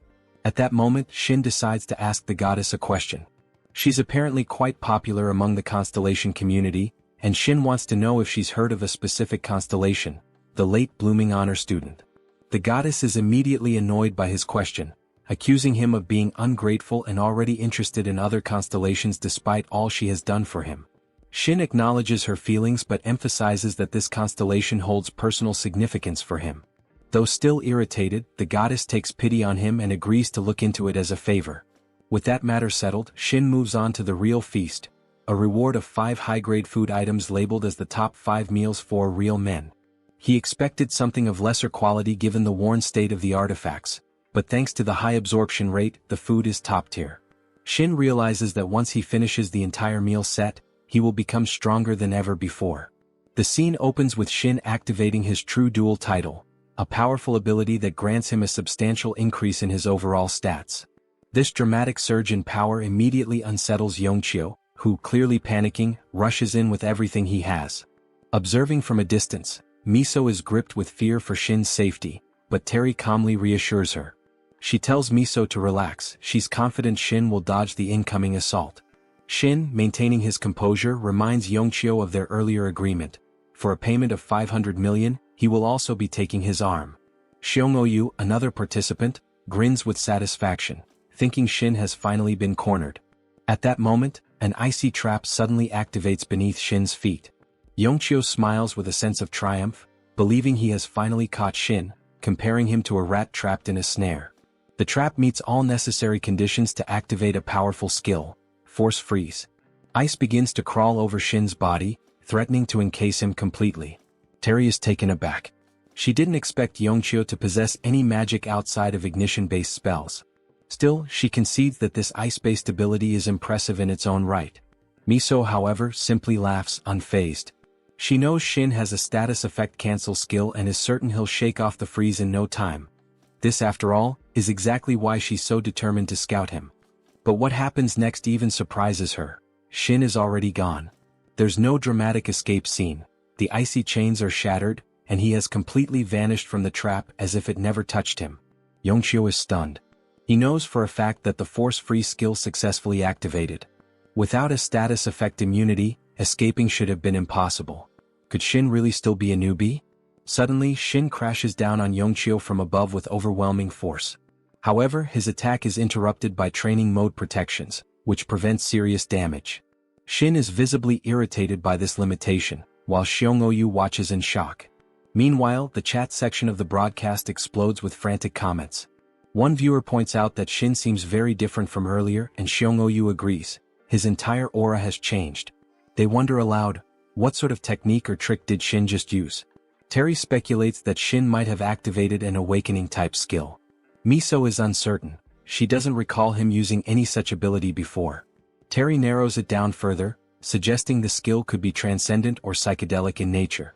Given the transformation in Shin's eyes, now marked by dark pupils, she suspects it's the latter. She also explains that this kind of skill comes with a major downside. While it greatly amplifies the user's senses and performance, it causes severe exhaustion with continued use. She wonders aloud if Shin is seriously planning to defeat his opponents without receiving a single hit. Miso remains skeptical. During all their time together, Shin never used such a technique, and besides, activating that kind of skill costs a fortune. Terry considers the possibility that he either never had a reason to use it before, or more intriguingly, he only just acquired it recently. They then recall that the appraiser may have made an error during the artifact inspection. One item had a 0.02% chance of containing a hidden psychedelic skill.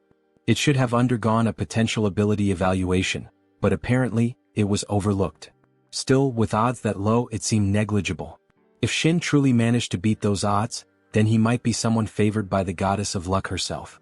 This newly revealed ability seems to function as a kind of awakened state, enhancing all aspects of Shin's performance, from physical movement to mental clarity.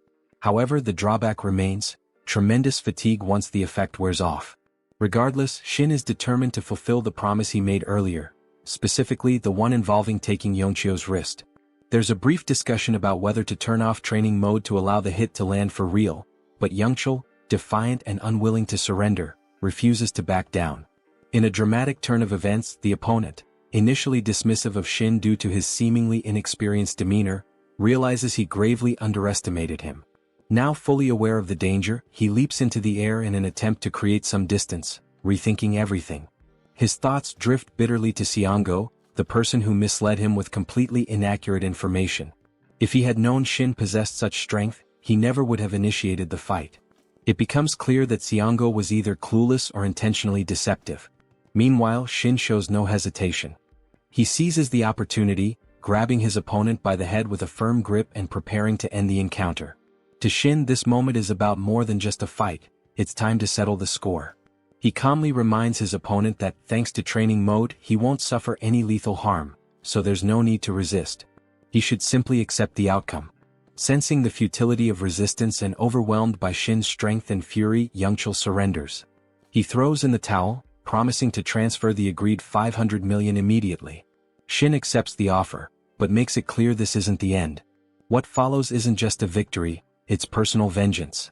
Yongchil, confused, doesn't understand what kind of revenge Shin is referring to. But Shin remembers it vividly.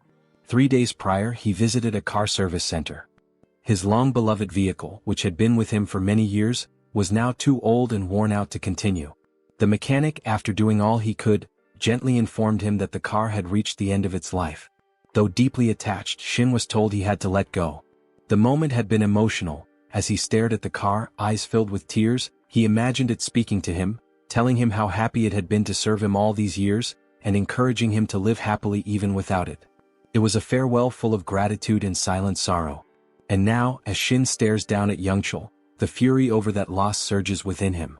With a raw cry, Shin declares that this is revenge for his beloved car, a beautiful machine that had carried him faithfully for so long.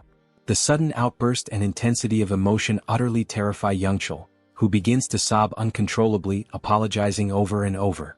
Paralyzed by fear, he loses control of his body, humiliated and overwhelmed. Eventually he faints, still murmuring the same desperate apologies, broken and defeated. In this surreal yet oddly poignant moment, the outcome is clear. Shin's is the winner. If you enjoyed this video, don't forget to give it a thumbs up, it really helps.